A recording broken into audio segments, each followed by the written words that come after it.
Dor no pescoço, cervicalgia ou também torcicólogo. Uma dor muito comum que atinge em várias pessoas em qualquer faixa etária da vida. É sobre essa dor que iremos falar hoje. Sejam muito bem-vindos a mais um Corecast, um videocast para entender a sua dor. Hoje estamos com o Dr. Marcel, fisioterapeuta aqui da clínica, para falar e entendermos como que essa dor acomete os pacientes, como tratar e, o principal, como prevenir essa dor. Dr. Marcel, muito bem-vindo a mais um videocast. Obrigado, Marlos. Hoje nós vamos falar sobre uma patologia que acomete muito, né, os nossos pacientes Muito comum, né? em qualquer faixa etária de vida, em qualquer momento da vida, né? Em qualquer momento pode acontecer. Pois é, queríamos entender, doutor Marcel, esses pacientes, como que eles chegam no seu consultório relatando que tipo de dor, quais são as principais queixas? Conte para nós como que é. Bom, é muito bom estar aqui. Obrigado por estarmos juntos mais uma vez. É muito bom poder esclarecer a dúvida dos nossos pacientes, a dúvida das pessoas que estão sofrendo com isso, né? Então, espero que seja útil esse conteúdo para o pessoal hoje. Marlos, é o seguinte, extremamente comum, tanto qualquer patologia que nós falarmos a respeito da coluna vertebral, a incidência é muito alta, seja de lombalgia, seja de cervicalgia. Qualquer nível, não é? né? É muito alta a incidência de pacientes com dor nisso. Quando a gente está falando de cervicalgia, as principais queixas que as pessoas chegam falando para nós, e eu vou falar de queixas mais comuns e outras até menos comuns, do ponto de vista da percepção do paciente. Sim. Mas geralmente com dor no pescoço. E aí eles tentam associar, mas é porque eu dormi mal? Será que é porque o meu travesseiro está errado? Sempre associando somente com esse tipo de coisa. E ao longo do tempo aqui nós vamos falar um pouco e falar que geralmente não é só isso que está envolvido, não é? Queixas comuns que nós vamos ver que pode ser de origem cervical, cefaleias tensionais, pessoa com dor de cabeça constante e não entende que isso pode ser tensional, que pode ser da musculatura cervical também, não que é? a pessoa ela tenta isolar aquele problema, né, aquela dor, mas quando a gente vai fazer uma análise no todo, a gente percebe que essa dor ela está provocando talvez até outros problemas, outros sintomas, né? Como você Exatamente. falou, a cefaleia, dor retroorbitária e por aí vai. Né? Dor na TM, Justamente. né? Na articulação temporomandibular. Espasmos musculares, né? É porque assim, olha, não tem como nós isolarmos uma região do nosso corpo. Nosso corpo está extremamente interligado. Né? Todas as estruturas trabalham em sincronismo ali. Quando tem algum mecanismo que rompe esse sincronismo normal, é normal o corpo reclamar.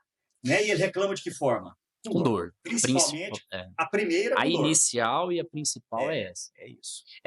O paciente ele chega então falando isso, né? Doutor, ou tenho aquela dor na região cervical, pescoço, que está limitando, né? Às vezes tem uma limitação de movimento, ou quando tenta movimentar dolorido sente demais. uma dor, às vezes ela pode irradiar também, né? Isso. Mas a principal queixa é essa. E aí a gente vai tentar entender o motivo dessa dor. No seu consultório, na sua rotina, aí, como que geralmente você aborda para entender a origem dessa dor? O que você pergunta para o paciente? Como que é? Marlos, assim, olha, a primeira coisa que nós temos que entender é deixar o paciente contar a história de tempo de dor, que forma que essa dor ela é mais intensa, em que momentos ela é forte, em que momentos ela é menos, Sim. ou que momentos ela não dói. Então, por exemplo, deitado dói, de pé dói, porque uma coisa é uma dor que passa o dia inteiro sem dor, dói à noite. Outra coisa é uma dor que o cara acorda de madrugada com dor. Com a dor, né? Ou ao Outra despertar. coisa é uma dor que dói ao repouso também, não apenas ao movimento.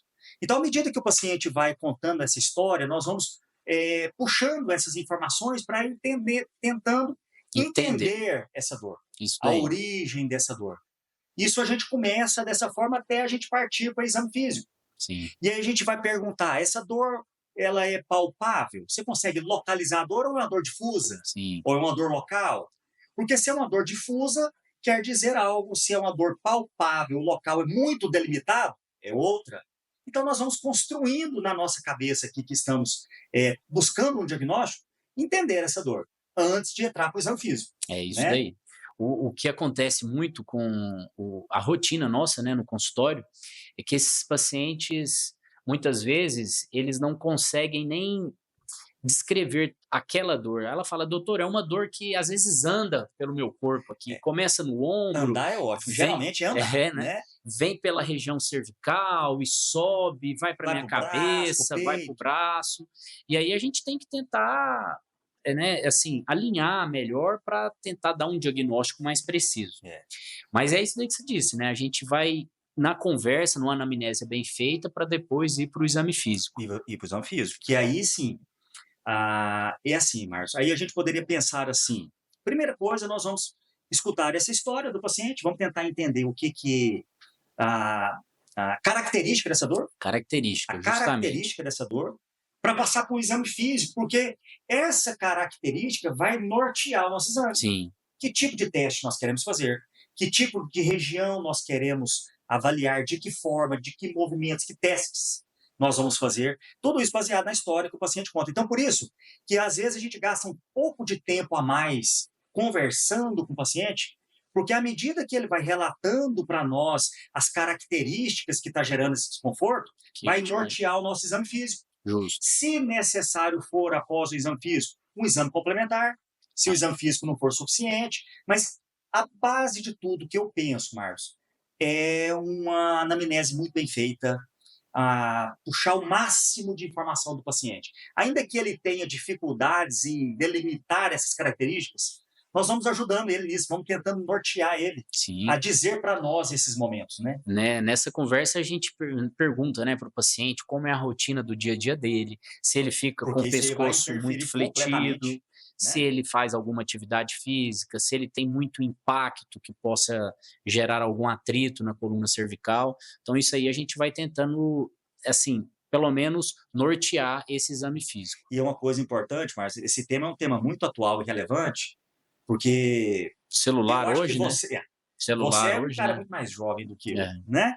mas Mas uma muito assim não. coisa é a quantidade de paciente com cervicalgia antes e depois do celular, Com certeza. não é isso? Antigamente eu acho que a rotina no consultório do ortopedista era pegar paciente mais idoso, aquele na faixa etária dos 50, Para 60 anos frente, com dor na região ou cervical. pessoas que têm trabalho muito pesado, Isso. né, com muito Hoje esforço. Não, hoje hoje a não. gente chega com Hoje é jovem generalizado. de 16, 15 anos e tudo, por quê? Porque fica praticamente 6, 8 horas com o pescoço Sentado, fletido, sentado, sedentário isso que eu ia falar, sem e, fazer atividade e com física, a postura horrível. justamente. É isso. Então, já começa desde cedo, talvez, esse problema.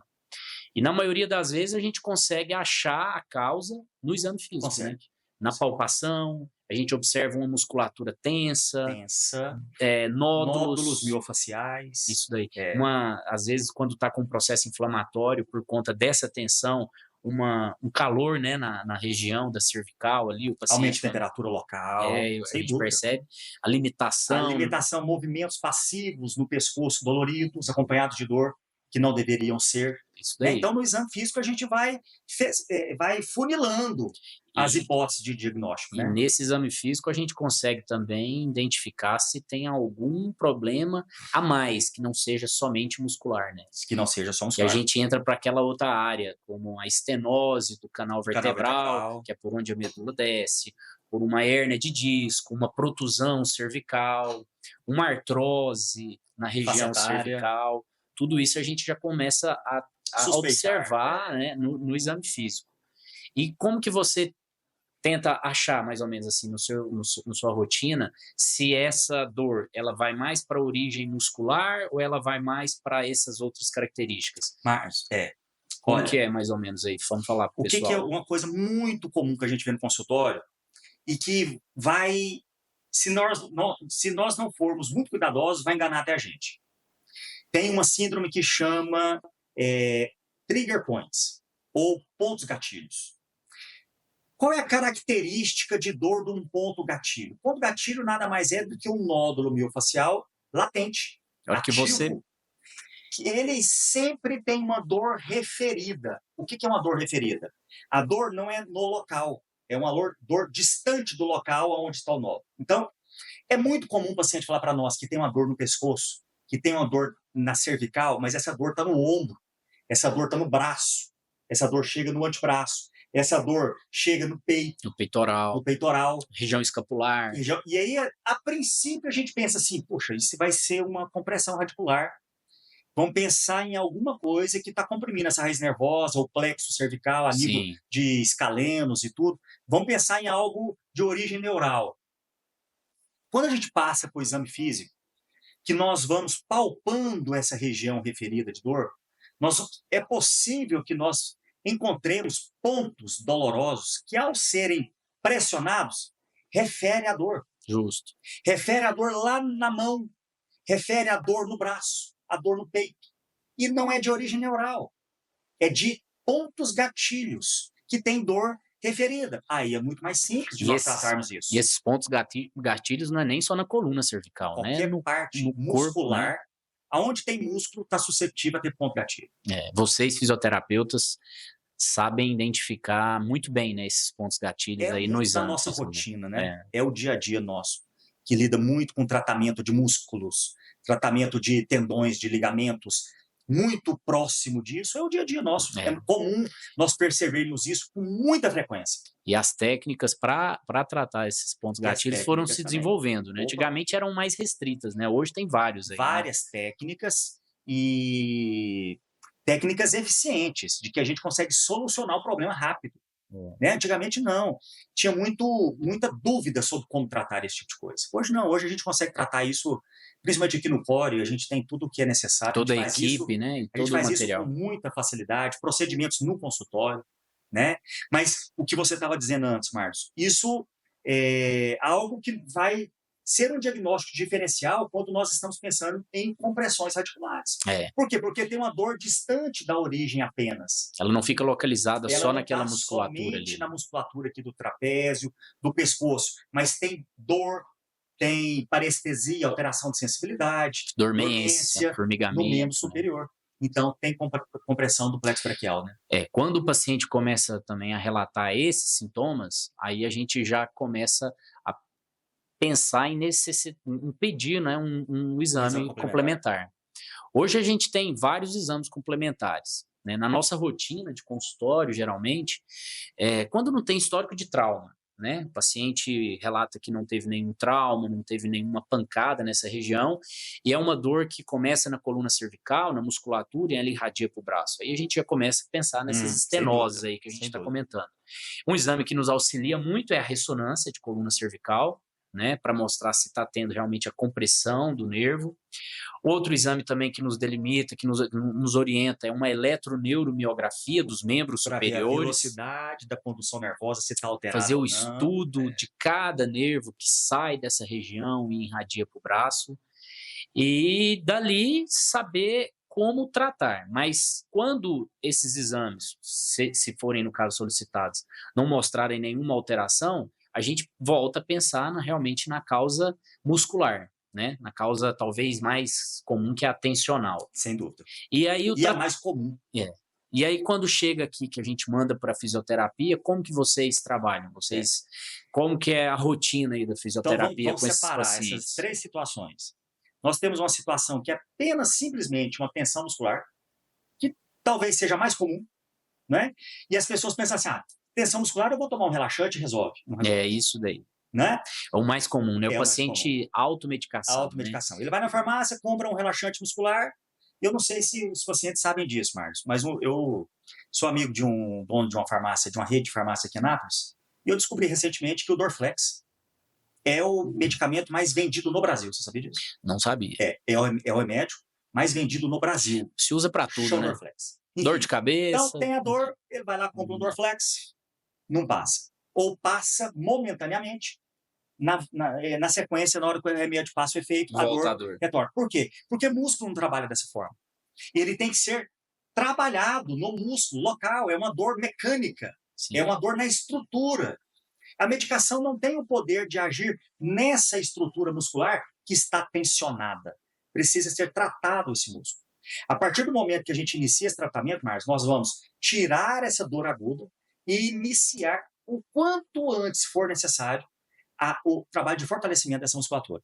Agora, o fortalecimento é um fortalecimento seletivo, é um fortalecimento com movimentos muito próprios dessa musculatura e que não é comum em academias. Isso que eu ia, isso que não eu ia pode abrir. confundir. Eu ia, Falar fortalecimento, pensar sempre em academia. É diferente. eu ia abrir um parênteses Não justamente em é? relação a esse fortalecimento, porque quando a gente fala, orienta, prescreve o fortalecimento muscular para o paciente, logicamente que tem as indicações de cada atividade física para cada paciente. Sem dúvida. E nesses casos específicos de cervicalgia, atividades físicas que tenham muito impacto não são muito recomendadas. Nesse momento, pelo Nesse menos, né? momento, né? Atividade física que gera uma sobrecarga a mais nessa região cervical, por exemplo, na academia, né, como você falou, com agachamento, com peso, que comprime Comprima essa aquela região. região, não é tão indicado. Então, assim, tem que tomar muito cuidado, né? Quando a gente vai trabalhar essa parte de fortalecimento, saber orientar esse paciente como fazer esse fortalecimento, né? Exatamente. E aqui na clínica a gente consegue fazer bem, né, com esse A gente tem fortalecimento aí. todo o aparato para todos os momentos, para todas as etapas desse tratamento. Mas antes de fazer esse fortalecimento, o paciente está com aquela dor insuportável. A gente não vai conseguir trabalhar muito bem essa musculatura. Quais são as técnicas que vocês usam aí geralmente Nós temos para... inúmeras técnicas. Quais Se hoje nós, tem? nesse primeiro momento, nós estamos dizendo que é simplesmente muscular, que não tem nem compressão neural e nem pontos gatilhos, nós temos que trabalhar o relaxamento desse músculo. Por que é relaxamento? Porque músculo é assim, Marcos, olha, o músculo, ele contrai e ele entra em espasmo. O que é isso? O músculo contrai e não relaxa. Isso, por muito tempo, por um tempo prolongado, gera dor. Quais são as técnicas que nós temos que fazer aqui? Técnicas que nós temos aqui para trabalhar essa musculatura para ela sair desse ciclo de espasmo, dor, espasmo, dor, espasmo, dor. Relaxar essa Que musculatura. haja relaxamento, né, Haja muscular. relaxamento, é isso que a gente precisa. Algo muito comum também que eu percebo no consultório é que quando esse paciente chega relatando todos esses sintomas que comentamos, a gente pede, em alguns casos, o exame complementar e chega no diagnóstico, é cervicalgia mecânica, cervicalgia tensional. Então, Nós prescrevemos muitas vezes um analgésico, né, para o paciente ter pelo menos um conforto ao dormir e tudo, mas orienta e prescreve a fisioterapia. Mas eu sinto, às vezes, uma certa resistência quanto ao paciente em realizar a já sei fisioterapia. até o que você vai falar. Ele chega me falando que, doutor, olha, eu não quero fisioterapia, eu estou cansado, porque eu já fiz 20, 30 sessões e só coloca o famoso choquinho e não resolve. A gente fica, às vezes, com argumentos de que essa fisioterapia talvez não foi muito bem sucedida, mas eu queria ouvir de você. Esse famoso choquinho, como que funciona, o que é, realmente não dá certo? Fala aí pra Marcos, gente. eu escuto isso todos os Eu dias. imagino, né? Todos os dias no meu consultório. Quando o E paciente eu chega... falo para o paciente sempre o seguinte: choquinho não é fisioterapia. Você não fez fisioterapia. Choquinho é um aparelho de eletroestimulação transcutânea, ou TENS, né? Que coloca ali na Que pele, só para o coloca na pessoal região entender, né? transcutânea, que é a Coloca plaquinha os na pele, eletrodos né? ali, né? Que é um de dezenas de recursos que nós temos, que da mesma forma que uma medicação ou qualquer outro isolado, não tem sucesso nenhum. Uhum. Ele não é suficiente para fazer nenhum tipo de tratamento. Isso, no máximo, assim, ó, a melhor da hipótese, ele tem uma melhora momentânea de horas. É o que o paciente fala. Fala, doutor, eu sinto melhor enquanto eu faço a fisioterapia. Eu saí da clínica e já voltou a dor. Então, é simplesmente algo para gerar um conforto. O problema disso é o seguinte: é que, na maioria das vezes, ele vai lá, o cara coloca isso lá 1 hora no paciente e manda ele embora. É, isso daí que é o... E não trabalha a origem do problema. É a mesma coisa, Márcio, de você falar para ele: toma um Dorflex todos os dias. Você só está tratando de sintoma. Você só está fazendo algo paliativo, mas não está trabalhando a origem do problema. Entendi. Então, eu gosto muito de falar isso com meus pacientes. TENS, choquinho, não é fisioterapia. Pode ser usado? Pode. Isoladamente? Jamais. Isso quer dizer, não somente, porque né? em nenhuma patologia ortopédica ele é o tratamento para isso, Márcio. Ele é um coadjuvante no negócio. Ele é um paliativo, mas ele não trata a solução. Ele não é solução para nenhum problema. E isso tem gerado resistência nos pacientes mesmo. Agora, uma dúvida também que muitos pacientes chegam é: doutor, eu tenho um ponto específico de dor naquela região. Esse ponto, ele entra como ponto gatilho ou não? As duas situações. Se ele dói ao palpar aquele ponto, ele é um nódulo miofascial. Ponto gatilho também é um nódulo miofascial. Agora, o que difere um nódulo miofascial simples de um ponto gatilho ou trigger point? se existe uma dor distante do ponto. Se ela sai dali e vai para Então, outra onde região, é né? muito comum nessa região? Na região da escápula, principalmente na borda inferior da escápula. Na hora que você palpar nódulos naquela região, imediatamente o paciente vai referir dor no ombro, por exemplo. Ou Entendi. dor até o terço proximal do úmero. É a região comum. Aí a gente fala que tem um nódulo miofascial ativo. Esse nódulo miofascial ativo é um trigger point. E como que vocês tratam esse nódulo ativo? Tem várias formas. Como que eu faço isso no meu consultório hoje? Infiltraçãozinho de anestésico. Somente anestésico. Só anestésico. Sem corticoide. Sem corticoide, anestésico. Localiza os pontos. Eu uso geralmente procaína, porque procaína tem um efeito anti-inflamatório associado ao efeito analgésico. Agora você vira para mim, Marcel, mas aí a infiltração resolve? Eu falo, resolve momentaneamente. Isoladamente não vai ter solução. Mas o paciente, eu vou garantir que ele consiga fazer todo o período da fisioterapia sem dor. É isso que fazendo uma analogia com outras patologias, e né? quando que eu faço, Márcio? Se ele se comprometer a fazer a fisioterapia e continuar depois no fortalecimento muscular. É isso daí. Porque senão a gente vai fazer um procedimento no consultório, vamos fazer uma infiltração no consultório, vai melhorar, mas vai voltar. Isso vai voltar. Porque geralmente, Marcos, olha, eu acho que isso é bom para o paciente entender isso. Geralmente, músculos mais susceptíveis a isso são músculos fracos. Pessoas sedentárias é muito mais comum do que em pessoas que têm uma musculatura ativa, uma musculatura forte, uma musculatura preparada. Então não adianta eu fazer qualquer coisa ali de forma passiva que não vai ter resultado. Que não vai ter resultado duradouro. Sim. Não vai ter resultado a longo prazo, se não for trabalhado toda a musculatura. Então, assim, é bom, pessoal, entender bem como que funciona a fisioterapia, essa rotina, e isso tudo nós temos aqui na clínica, porque Fazemos isso tudo juntos. O paciente, ele sai do consultório do ortopedista ou do fisioterapeuta já com esse diagnóstico e com esse tratamento amplo que existe. Se for um nódulo muscular específico, tem como fazer essas infiltrações. Daquela infiltração, a gente dá condições para o paciente fazer o fortalecimento muscular, fazer o relaxamento muscular dessa musculatura e dali em diante ter uma melhora na qualidade de vida, né? Isso novamente. É isso daí. Não é e isso? aonde que eu ia entrar? Bom, então nós diagnosticamos a causa, tratamos, e esse paciente, para não ter essa dor novamente, ou seja, para ela não se tornar uma dor crônica, qual é a orientação que você costuma passar para os seus pacientes? Fortalecimento continuado. Fortalecimento. Isso é para todos, né? Para todos e para tudo, né? Para tudo. Fortalecimento continuado. E aí, para isso, o que nós fizemos aqui? Nós trouxemos para poder oferecer um local seguro para o nosso paciente, musculação terapêutica. Ótimo. Que aí não é uma musculação convencional, mas é uma musculação terapêutica. Utilizar da musculação como tratamento. Voltada para aquela patologia. Para aquela e para o resto do corpo. Né? Então, por exemplo, paciente com uma cervicalgia, numa academia, não vai ter aparelhos específicos para a musculatura cervical. Nós temos. Mas quando ele está na musculação terapêutica, ele não vai fazer exercício só para isso. Aí nós estamos cuidando do ombro, nós estamos cuidando de todo o membro superior, nós estamos cuidando da coluna, nós estamos tratando do joelho, nós estamos cuidando do quadril. Nós queremos as pessoas saudáveis. Musculatura saudável, corpo saudável. E essa musculação terapêutica só tem paciente mais idoso aí, Marcel? Como que é? Não. Fala pro pessoal aí. Não. Quando a gente está falando de musculação terapêutica, nós estamos dizendo que nós vamos usar de exercícios resistidos. Musculação é um termo comum, genérico, né? Mas é exercícios com carga, exercícios resistidos, né? Com fins terapêuticos. Então, o que é comum demais, Marcos? Vou dar um exemplo. Nós estamos aqui atualmente com mais ou menos umas 4 ou 5 pessoas com luxação de patela, adolescente. Muito comum. Luxação patelar, recidivante.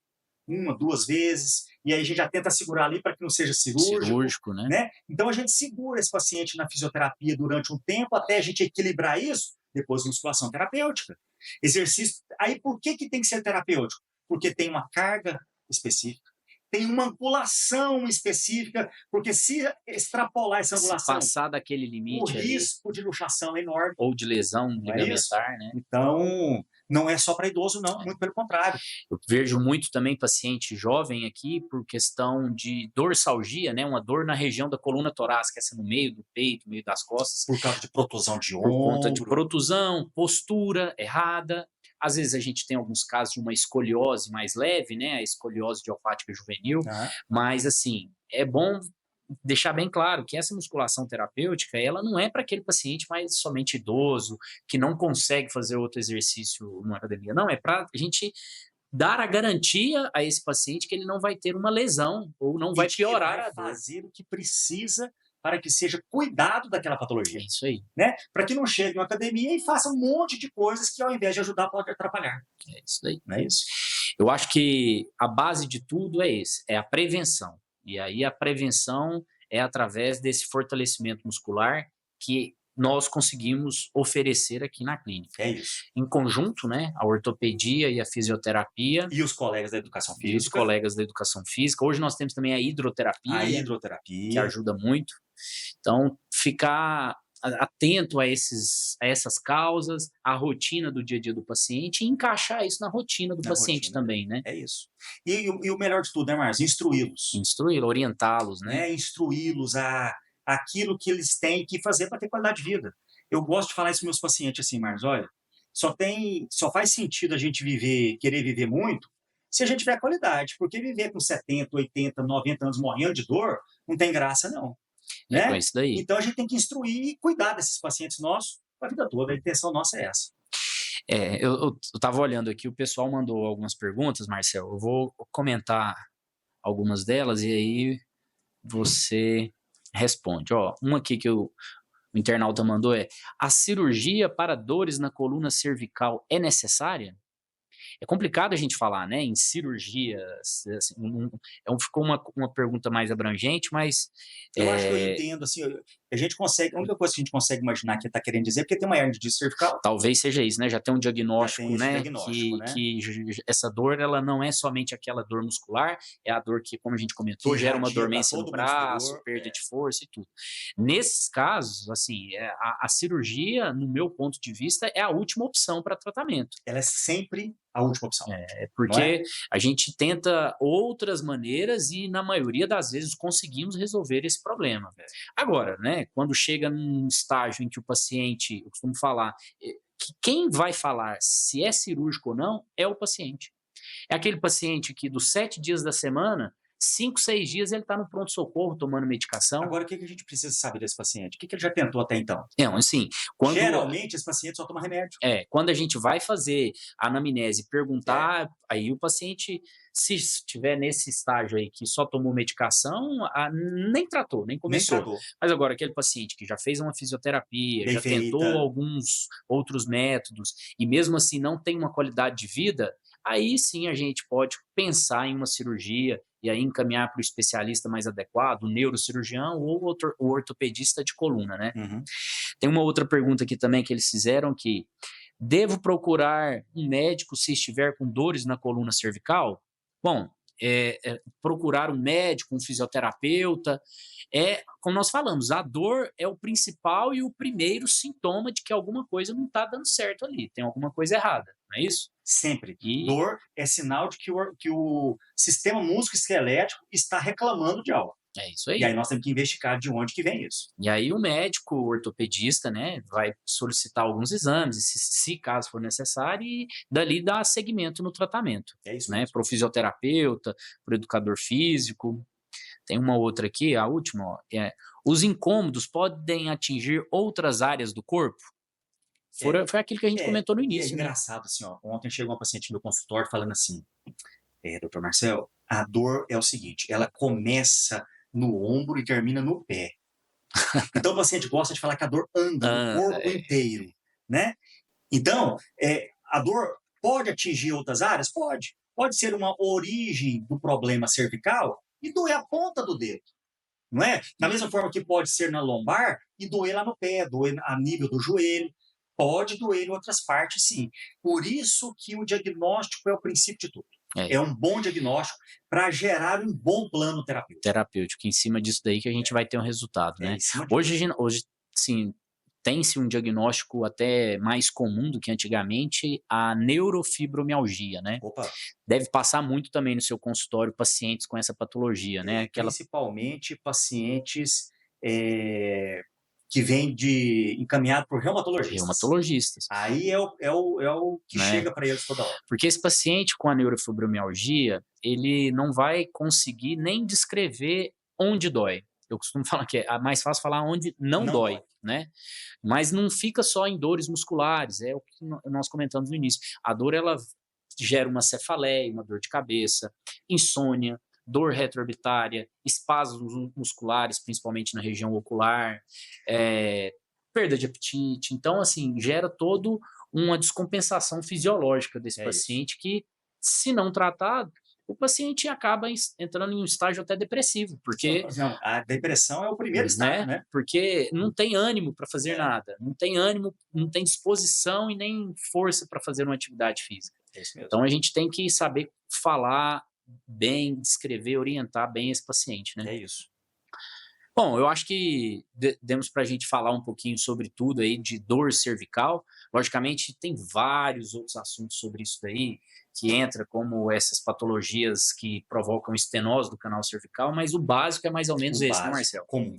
Na nossa rotina, aqui na clínica, no consultório, no tratamento. Márcio, é o seguinte, o que nós falamos aqui, então? Tudo isso que nós falamos, para ter sucesso, é a partir de um bom diagnóstico. O que é uma queixa recorrente no consultório? É de que os profissionais de saúde não querem ouvir os pacientes. Não dá atenção. É consultinha de 3 minutos, de 5, de 10. Isso não aí. Toca no paciente, não examina. Se não tem um diagnóstico correto, o plano terapêutico é equivocado. O resultado não vai ser satisfatório. Não é isso? Isso aí. O que nós propusemos aqui desde o início da concepção da clínica unificada com os profissionais assim? É de oferecer uma consulta de qualidade, não é? Um tratamento baseado numa consulta de qualidade, focada em resultado. É isso que nós queremos gerar para os pacientes. É uma experiência agradável, é uma consulta agradável, com profissionais que estão em busca de ter o melhor diagnóstico possível. E não tem coisa mais gratificante que esse paciente voltar com você ali 4 meses e falar, doutor, eu hoje tenho uma vida sem dor, estou bem, sou grato à clínica, né? E é isso que nós estamos aqui. O nosso propósito é esse, né? É isso que nós buscamos. Marcel, então, muito obrigado, viu, por participar desse videocast. Bom demais estar com você. Como nós falamos, né, uma educação continuada de todas essas dores que acometem os nossos pacientes. Muito obrigado, viu, pelo tempo e pelas informações. Obrigado demais. Então, muito obrigado você também, que nos acompanhou até aqui. Se você gostou desse vídeo, compartilhe com seus amigos, familiares. É um assunto muito comum e a nossa clínica está aqui, aberta para tratar a sua dor.